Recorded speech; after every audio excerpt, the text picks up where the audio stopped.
Ambassador Tong-Jin Park is our guest speaker tonight. He's the ambassador from the Republic of Korea to the United States and was born in Korea in 1922. That makes him a youngster as far as I'm concerned, but not really. From 1949 until 1950, Ambassador Park served as secretary to the Prime Minister. Then in 1950, he became secretary to the Republic of Korea, Korea's first president, Dr. Syngman Rhee. Joining the Ministry of Foreign Affairs in 1951, Ambassador Park was assigned to his first diplomatic post at the Korean Embassy in Washington, D.C., where he served for 4 years. Then he returned to Korea to assume the position of Director General for the Ministry of the Bureau of Protocol. From 1959 to 61, Ambassador Park served as counselor at the Korean Embassy in London, England. In 1961, he served briefly as Vice Minister of Foreign Affairs before being named Ambassador to Vietnam. In 1962, he assumed the post of Ambassador to Brazil, where he served for over 5 years. From 1968 to 73, as you see, he jumps around pretty fast. Ambassador Park was appointed permanent observer of the Republic of Korea to the European Office of the United Nations in Geneva, Switzerland. He was subsequently transferred to the organization's headquarters in New York as Korea's permanent observer to the United Nations. In 1975, Ambassador Park returned to Korea as Minister of Foreign Affairs, a post he held until 1980. The following year, he was elected to Korea's National Assembly. During his 7-year tenure in that body, Ambassador Park served on the Foreign Affairs Committee, where he was chairman for 2 years, and the Defense Committee. From 1985 to 86, Ambassador Park acted as Minister of Unification. He then went on to serve his political party, the Democratic Justice Party, as chairman of the International Relations Committee and senior advisor to the President from 1987 to 1988. He became ambassador to the United States in May 1988.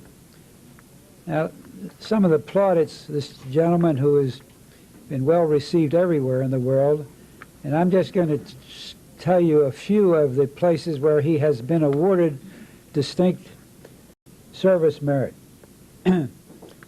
He received the Distinguished Civil Service Merit. He was also then decorated by such foreign governments as Brazil, Thailand, Guatemala, Nicaragua, Senegal, Luxembourg, Colombia, Argentina, Sierra Leone, the Philippines, Kuwait, Gabon, and Saudi Arabia.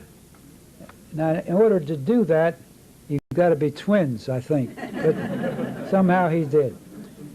It is a pleasure for me to introduce to you tonight Ambassador Park. Thank you.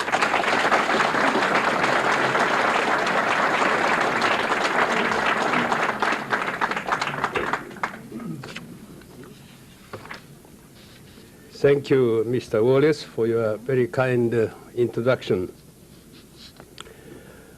I welcome this opportunity to address the Baltimore Council on Foreign Affairs. I consider it a great privilege and honor for me to be here with you today. I am particularly pleased to be in this city because Baltimore is one of the major gateways for Korea's trade with the United States. The role of the Baltimore Harbor, I believe, will expand further as our bilateral business relations continue to grow. This afternoon, before coming to this gathering, I had the great pleasure of meeting with your mayor, The meeting was very useful in promoting better mutual understanding between Baltimore and my country. I am grateful for the mayor's warm and very kind words on the Korean Americans in this area. Distinguished guests, ladies and gentlemen, recent historic events have placed Korea in the international spotlight. Only 5 days ago, I stood by a huge Korean Air DC-10 for a while at Andrew Air Force Base in the company of some of my embassy staff. I was seeing off my president, who was leaving after a 4-hour stay in Washington, D.C., to meet with President Reagan at the White House. Earlier, I had spent 2 days with him in New York and was present at the United Nations as he addressed the current General Assembly concerning the future of the Korean Peninsula. This occasion marked the first time a Korean head of state had ever spoken at the old organization. The other recent event of historic significance was, of course, the successful hosting of the 24th Olympiad from September 17th till October 2nd.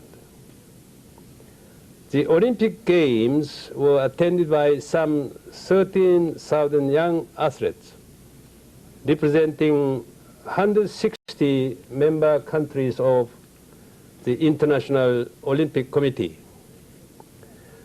When the Olympiad was closed, Ambassador Samaranchi, the president of IOC, commented that, I quote, "It was the best and most universal Olympic Games in history," unquote.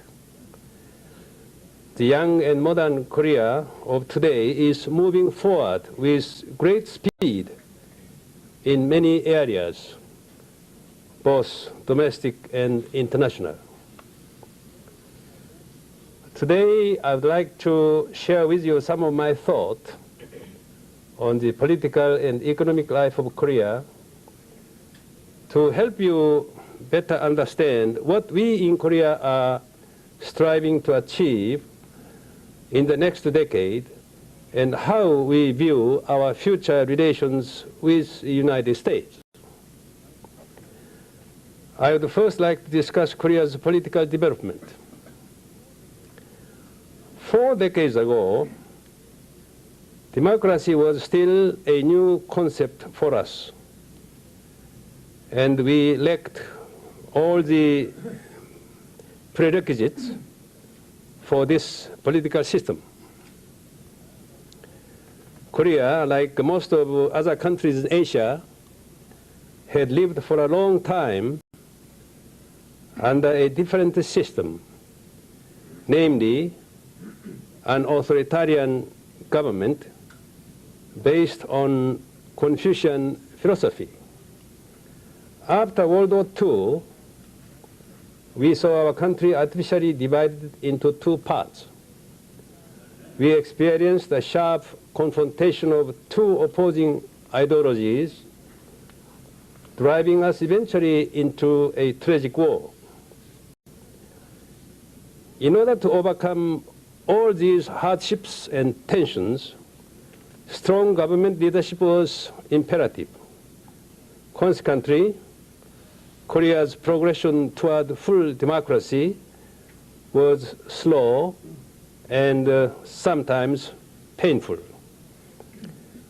On June 29th of last year, President Roh of my country, then the ruling party's presidential candidate, proposed sweeping democratic reforms. This initiative marked the beginning of a new epoch in Korea's political history. A new constitution was drafted and ratified, and a new president was elected by direct popular vote. The first orderly and constitutional transfer of government in Korea's modern history took place last February. 2 months later, another general election was held to form a new Congress. As a result of this election, a new National Assembly was inaugurated, with the opposition parties holding the majority for the first time in Korea's political history.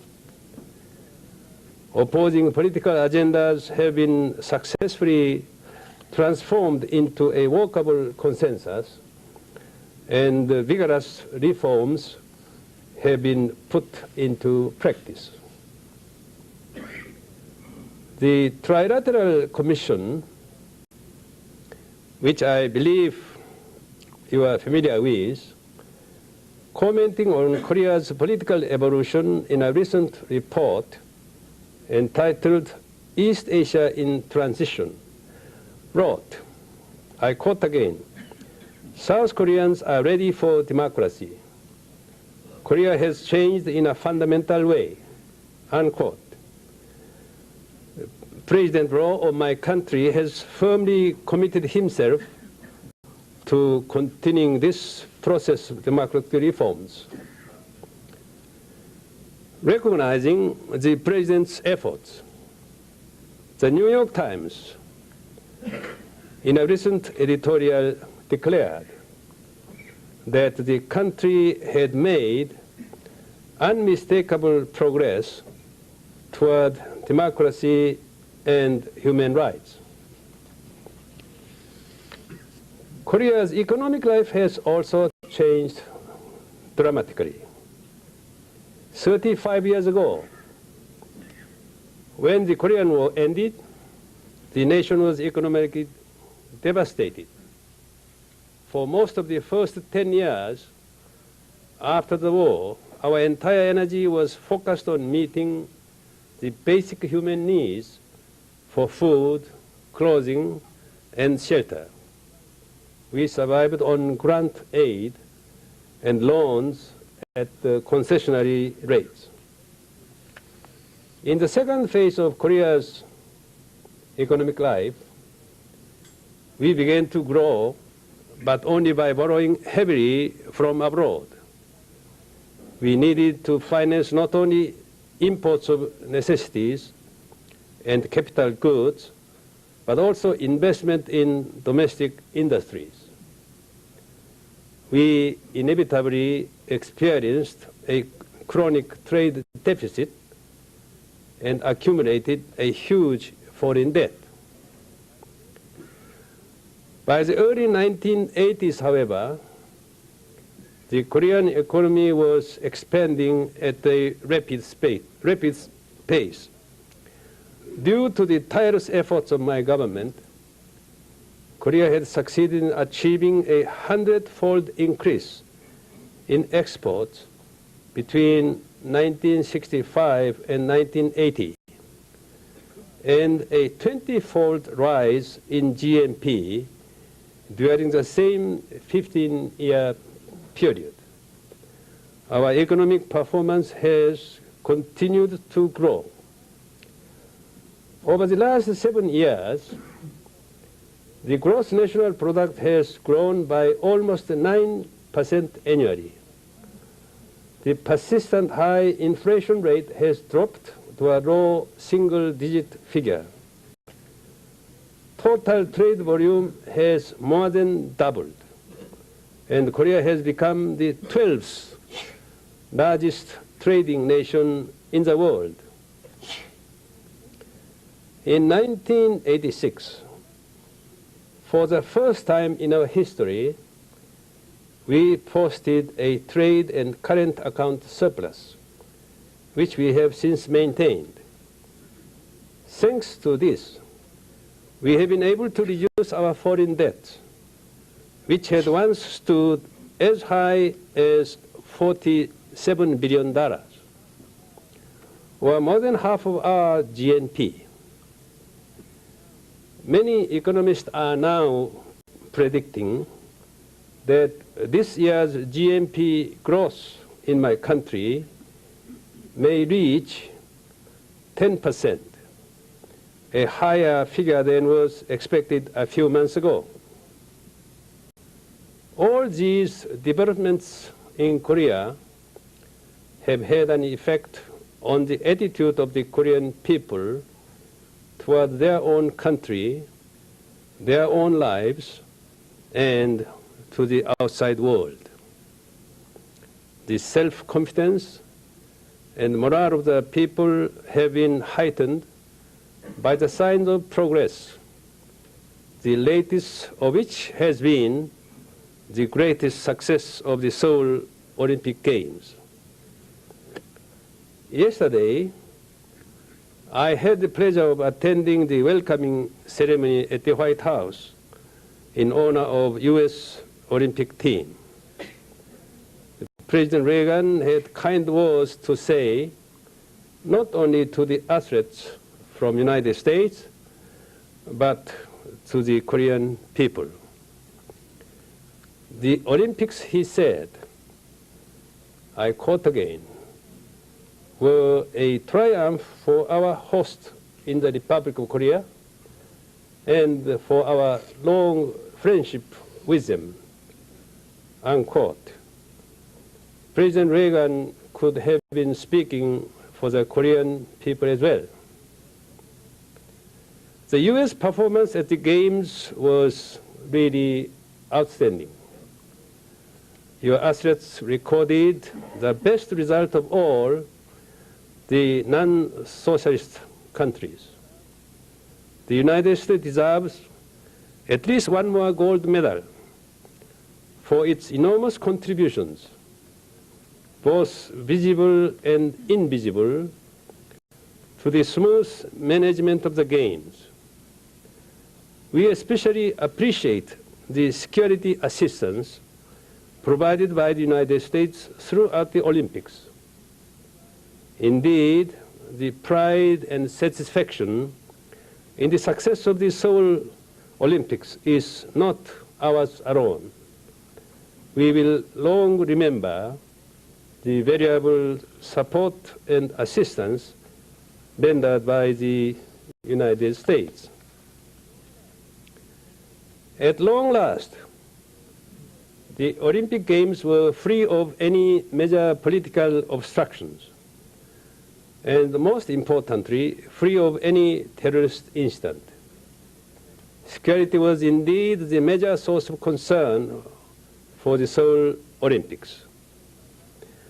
But my people and my government were strongly resolved to stage before the world one of the most successful Olympics ever. With firm determination, perseverance, and hard work, we made our dream come true. The Seoul Olympics were again a triumph for all other participating nations, which overcame man-made barriers to uphold peace and harmony. The emotions of the young athletes were genuine and heartfelt. The human bonds which were forged among these young athletes will serve as a constant reminder of what the Games were all about. My country attached much importance to the Olympics and has now attained success also in various other fields of its national life. We have worked hard to realize our goals, and many foreign observers have complimented Korea for the so-called miracles it has wrought in political and economic development, and also in the field of international sports. But a realistic analysis tells us that we still face important challenges in our quest for real peace, freedom, prosperity, and security. These challenges include building a viable structure of peace by promoting relaxation of the existing tensions between the South and North Korea, further consolidating the foundation of liberal democracy, overcoming trade frictions with friendly powers, cultivating better relations with socialist countries. The relaxation of tensions on the Korean Peninsula must always be treated as a top priority, for this is the only way for us to achieve our national goal of peaceful unification. Any retrogression in this area could well lead to another physical confrontation on the Korean Peninsula, and in so doing poison the larger international atmosphere currently tending toward reconciliation and harmony. North Korea's maintenance of excessively large armed forces and the continued military support it receives from the Soviet Union compels us to be constantly vigilant. Although the presence of American troops in Korea has served as a strong deterrent to North Korean possible military adventure, the communist threat looms large. The very magnitude of this threat inspires us to explore measures to encourage North Korea to be less hostile and open its tightly closed society. This was the purpose of the President Roh's recent trip to New York. In his speech to the United Nations General Assembly, the President called on member countries to mobilize their wisdom to help facilitate North Korea's emergence from its self-imposed isolation and join the world community. My government will endeavor to help North Korea become a player in the changing world through a step-by-step approach. We are pleased that the vast majority of the foreign delegates attending the General Assembly session endorsed the President's address in a warm and positive fashion. Moreover, many of this country's leading newspapers carried thoughtful and supportive editorial comments. For example, the New York Times again described this initiative by our President as, I quote, courageous and creative, unquote. Korea has begun to reach out beyond its traditional allies to other parts of the world. We look forward not only to creating a more amicable and secure atmosphere on the Korean Peninsula, but to developing trade opportunities beneficial to all our countries. Last month, the governments of Korea and Hungary announced an agreement to establish permanent missions in each other's capital and to open negotiations on establishing full diplomatic relations. And earlier this month, Yugoslavia became the second East European country to open a trade office in Seoul. It is interesting to note that on the eve of the Seoul Olympic Games, Mr. Gorbachev, speaking from the Siberian city of Krasnoyarsk, refined his 1986 Vladivostok suggestions into a 7-point plan for Asia. In this policy speech, the General Secretary mentioned the possibility of South Korean Soviet economic cooperation. This was the first direct public overture by the Soviet leader toward my country. We will observe all future development on this with an open mind. Any improvement in our relations with these countries will clearly add a new dimension to Korea's range of future possibilities. Now, turning to our bilateral relations with the United States, we maintain close mutual consultation matters of common interest and conduct our diplomacy in a pragmatic way. There is no change in that. My country firmly supports the long-standing role of the United States as the leader of the free world and recognize that peace in Asia-Pacific region requires the continued military presence of the United States in the area. The Korea-U.S. bilateral relationship is very close, but it is not static. In the past, our relations were dominated by, even defined by, security considerations. The new Korean-American agenda, however, now includes a widening range of issues. Economics, for example, has become an issue of growing significance and will doubtless continue to gain in importance. Trade between Korea and the United States has grown by almost 200-fold in 25 years, from just $150 million in 1961 to over $27 billion last year. Korea is now 6th largest market for American products, surpassing such traditional trading nations as France and Italy.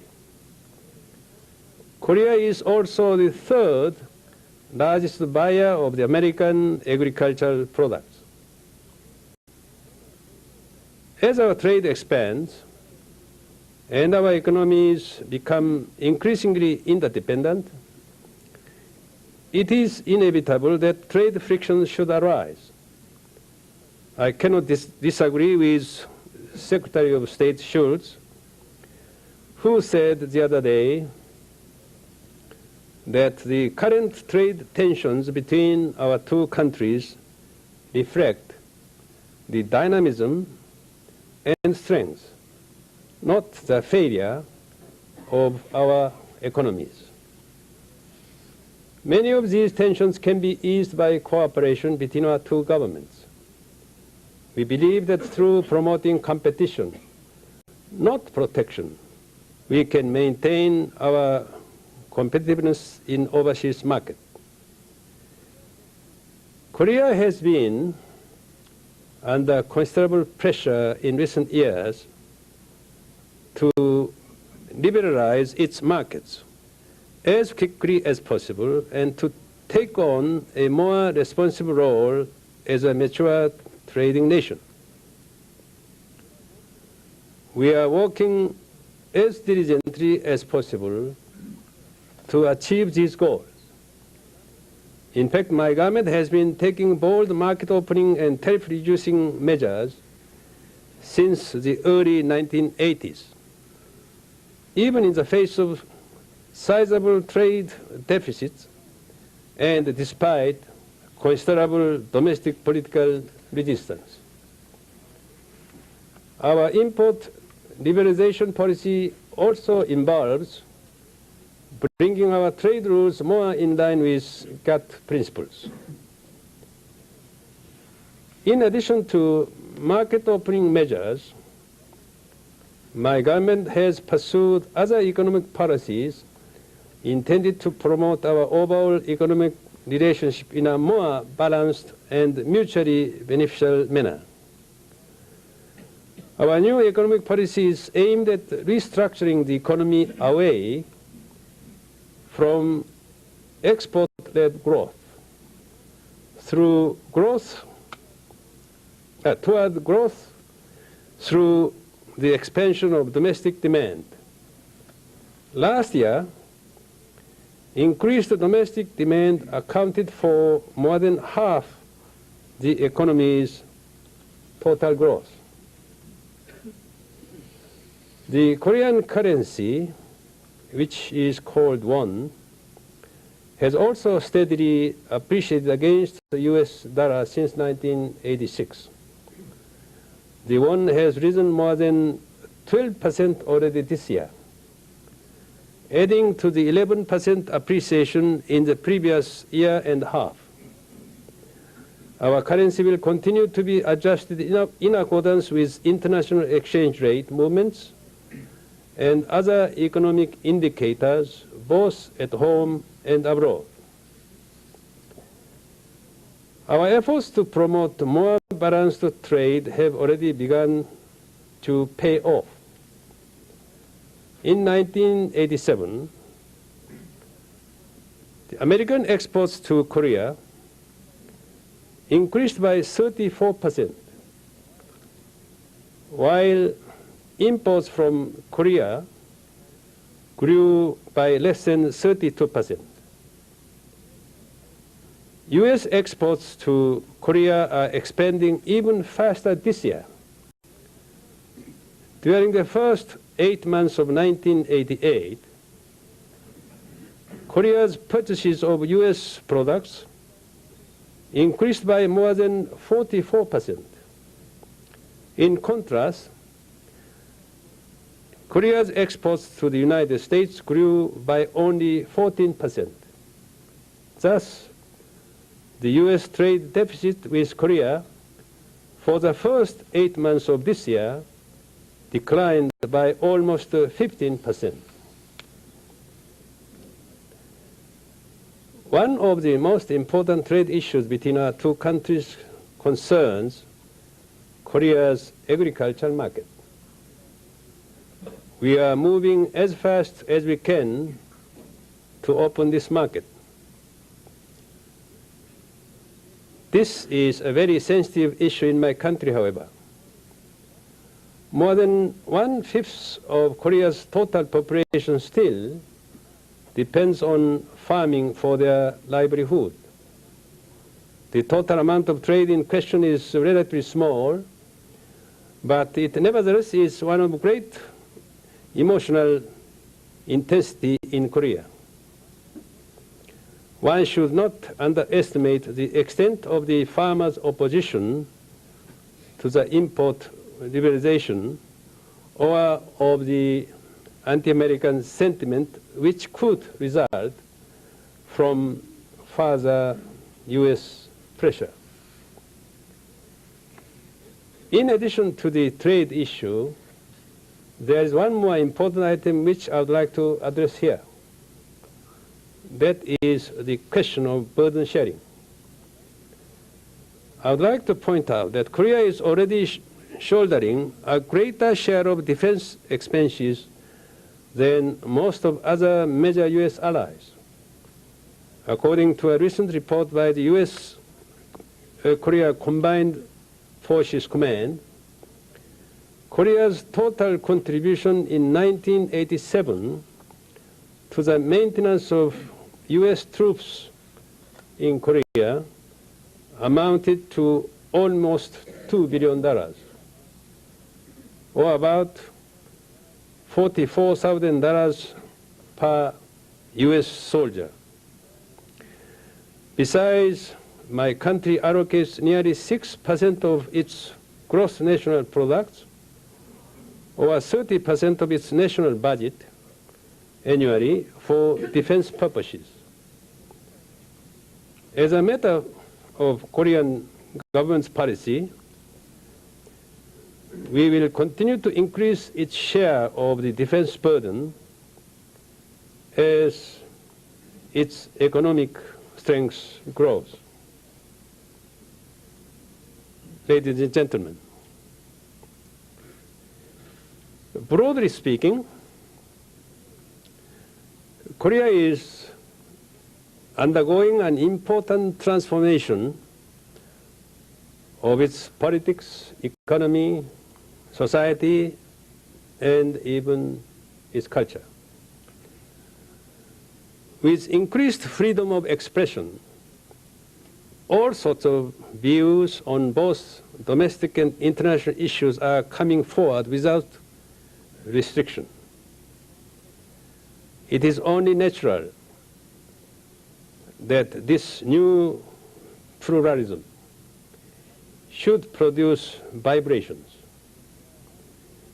Indeed, we are now facing such problems as how to deal with that small group of young radicals who shout anti-American slogans and criticize the United States.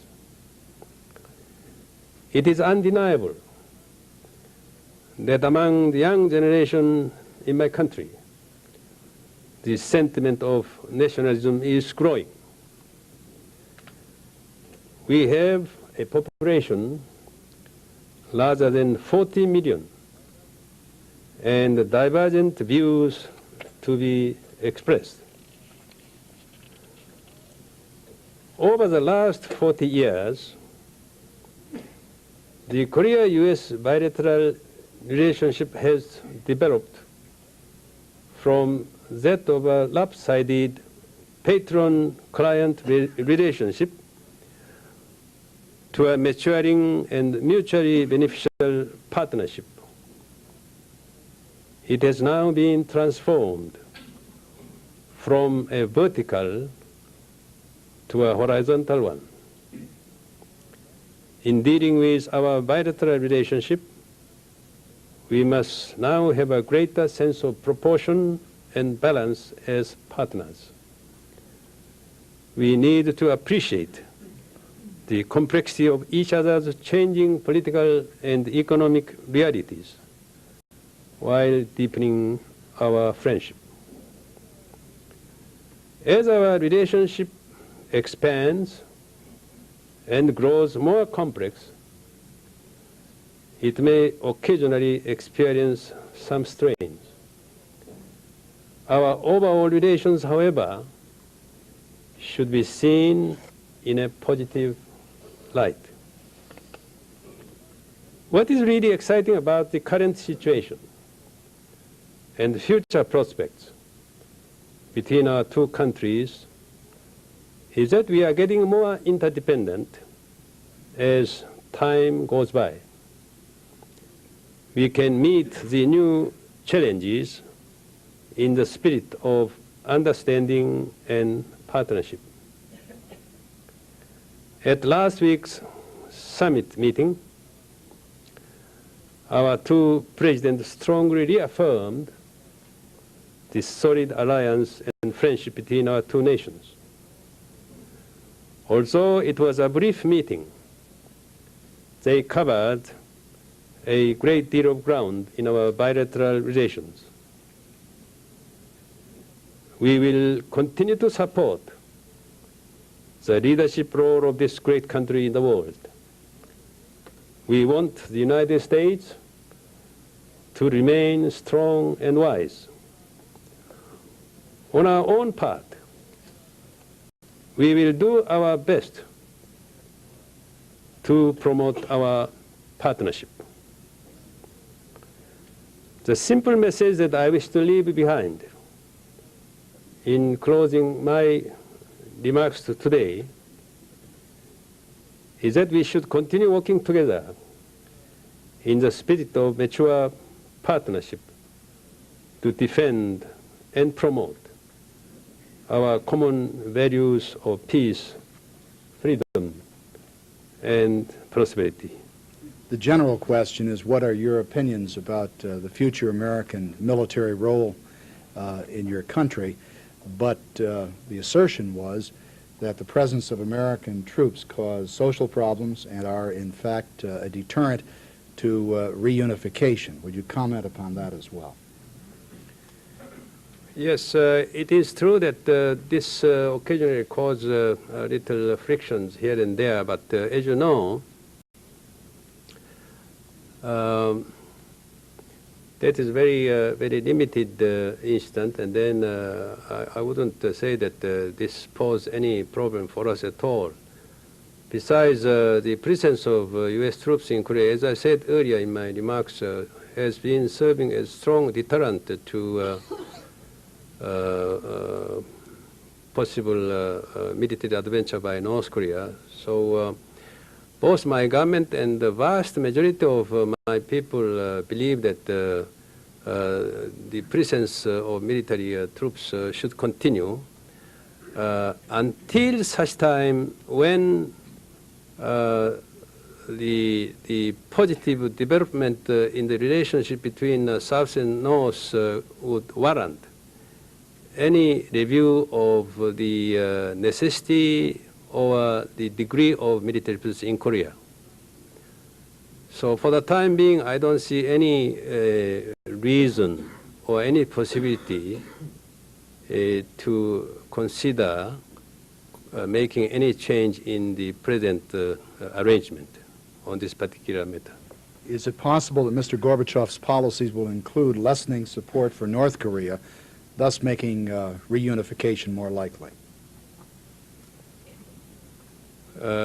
Yes, we see some slight change in the approach on the part of Soviet Union in recent months in dealing with Asia in general and in dealing with my country in particular.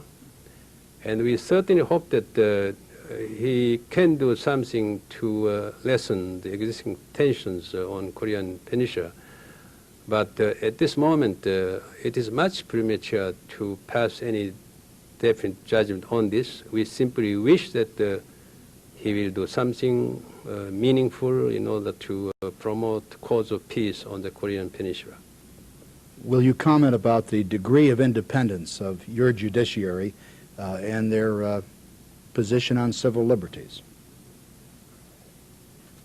Yes, our Constitution is very much similar to yours, and the judicial branch is independent from executive branch. So appointment of judges are done by the Chief of Justice, and therefore they enjoy the independence in dealing with their own affairs within their own branch.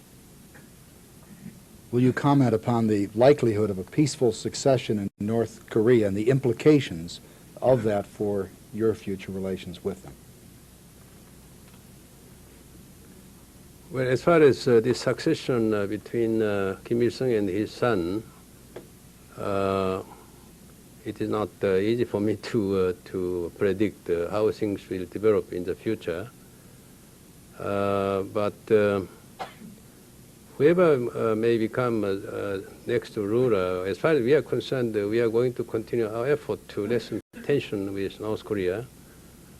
And we very much hope that some further meaningful progress may be made because of our effort. Just roughly speaking, the economic strength between South and North is South Korea's economic strength is about 5 to 6 times bigger than that of North Korea. That's one point. Second point that I want to make is that they have been devoting most of their national resources to the production of weapons, hardwares, instead of consumer goods. So therefore, the living standard of the people remains very low. And we understand that their economic situation is now in very bad shape. And perhaps that is one reason that they even want to keep their society even closely, tightly closed. Would you comment upon current Korean relationships with Japan and perhaps compare them to those of the past? Our current relation with Japan is one of the friendly association. We maintain very friendly relation with them. But of course, when we look at the past history, we had very difficult and unfortunate relations with them. And yet we know that we do have certain common interests to defend, and therefore we are in favor of developing friendly relations with Japan today. And we Korean people hope that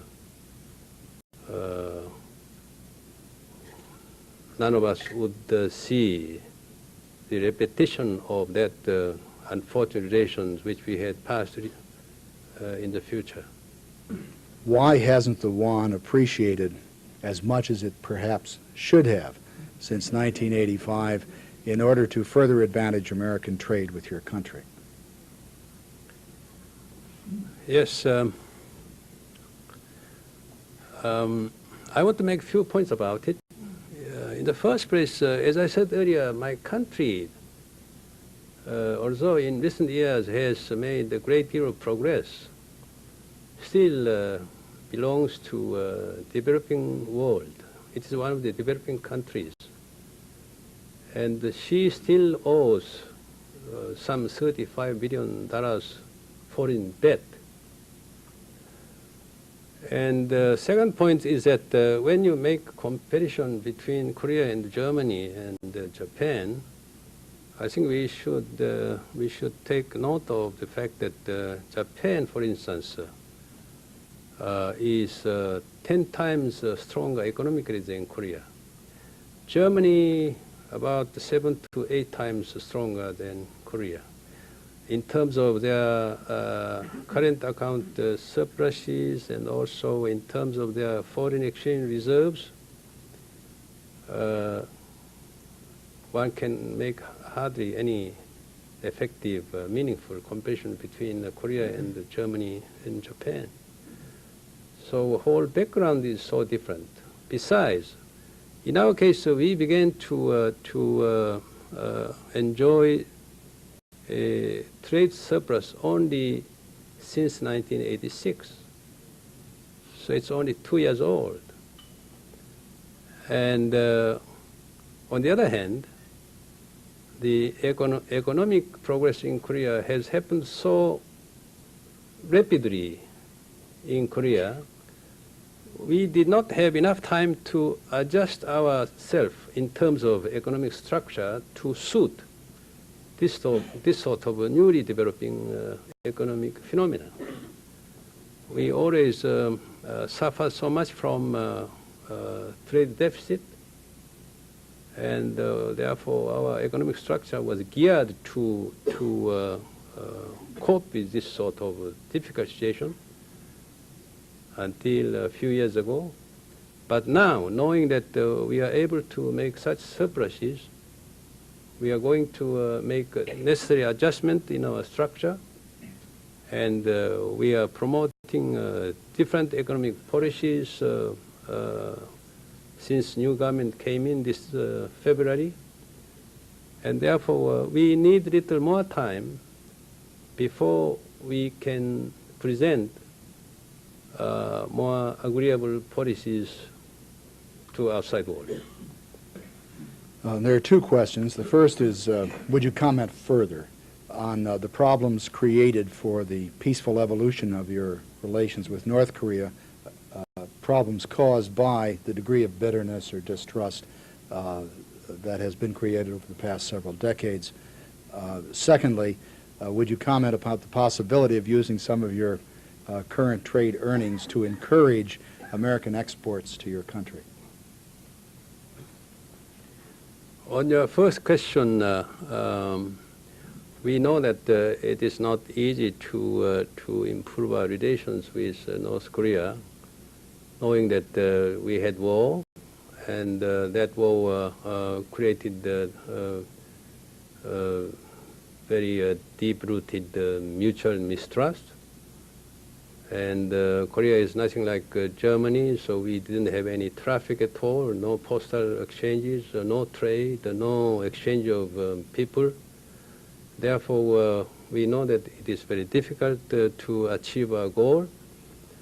But one thing is sure, that is that people on both sides aspire so much to realizing early reunification. And this is a very strong incentive for us to keep up our efforts to further relax the tension and then make every possible effort to enhance the goal of unification through dialogue. On second question, yes, of course, we are in favor of expanding our trade relations with the United States. As I said earlier, we are doing many meaningful things in order to make this trade mutually beneficial. But I personally don't see any particular possibility that we just devote our own resources only for the sake of the Korean community here. To do so might perhaps create a new problem while trying to solve other problem. I mean, to single out a particular element in this country perhaps might cause some inconvenient situation from our point of view. So I rather like to see that trade relations with the United States would continue to grow in general terms. The question is the American military headquarters going to be moved outside of Seoul, given your economic, or rather your political and enhanced economic circumstance? Yes, as a matter of fact, consultations have already started on this particular subject, and it may take a little time before we come to some agreement. Until then, I believe that our two governments will just continue a rather quiet sort of discussions. Yes. Would you comment on the relative influence of the Soviet Union and the People's Republic of China on North Korea?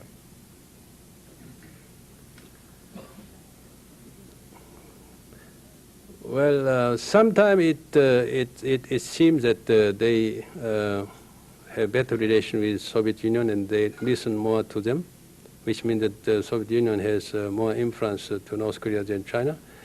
But another time they seem to show better relation with China, meaning that China has more influence on North Korea.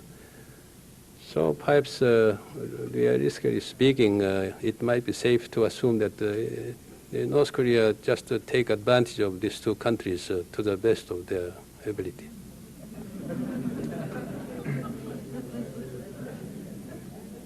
Mr. Ambassador, it's been an enormous pleasure for us to share in such a serious and important discussion as that which you've put before us. It's been an unusually good evening for this council. We thank you very much for sharing it with us.